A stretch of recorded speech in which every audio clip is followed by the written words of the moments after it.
BingX, a trusted global crypto exchange. Trade spot, futures, or copy top traders easily.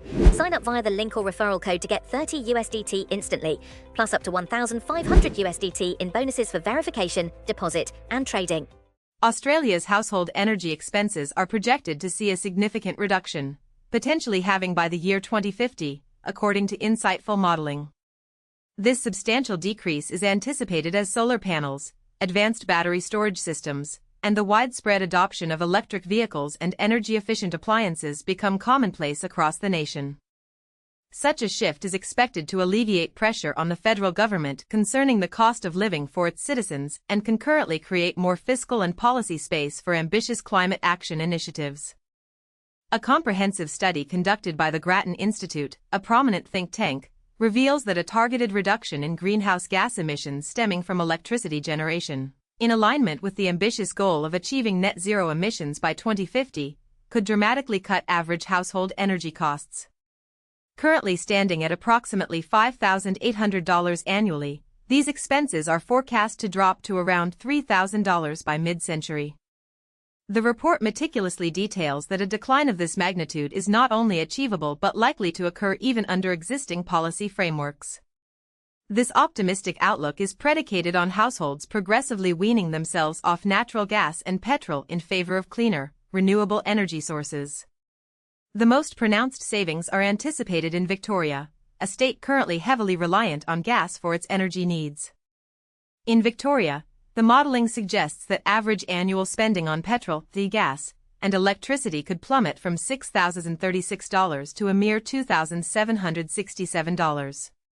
However, the report also sounds a cautionary note, highlighting that the pace of emission reductions within the power sector is currently falling short of what is required. Without the implementation of specific policies mandating cuts in pollution from electricity generation, the critical mid-century net zero target may remain out of reach. In response to these findings, the Grattan Institute has put forth a compelling recommendation, urging the government to consider extending the application of a policy currently aimed at major industrial polluters, known as the Safeguard Mechanism, to encompass power plants. While acknowledging that this expansion might marginally temper household energy savings, reducing them by an estimated 3% compared to a scenario without this intervention, the Institute emphasizes the overall positive trajectory.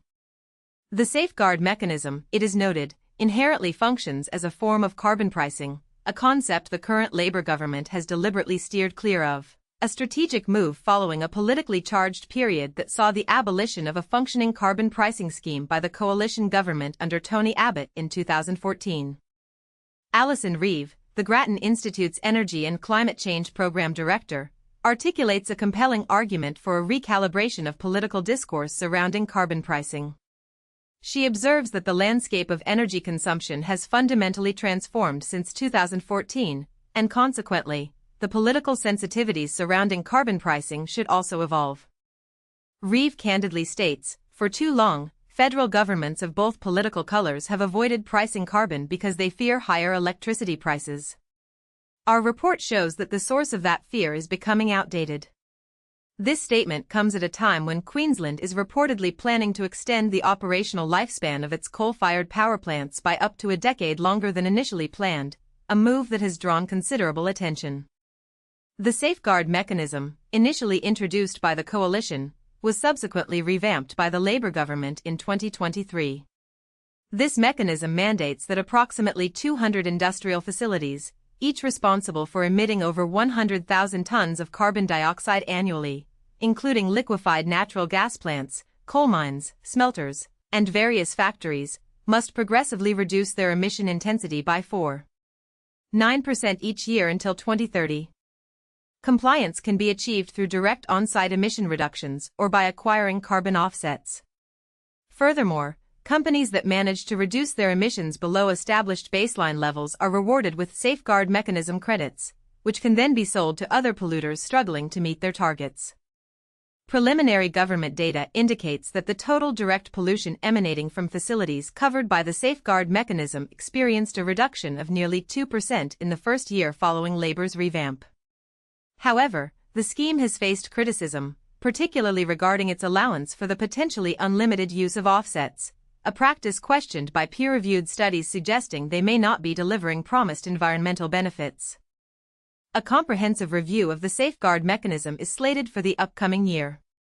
Reeve clarifies that the Grattan Institute's modeling is based on the assumption that electricity companies will undertake direct emission cuts and cannot solely rely on Australian carbon credits generated through methods such as enhanced nature cover.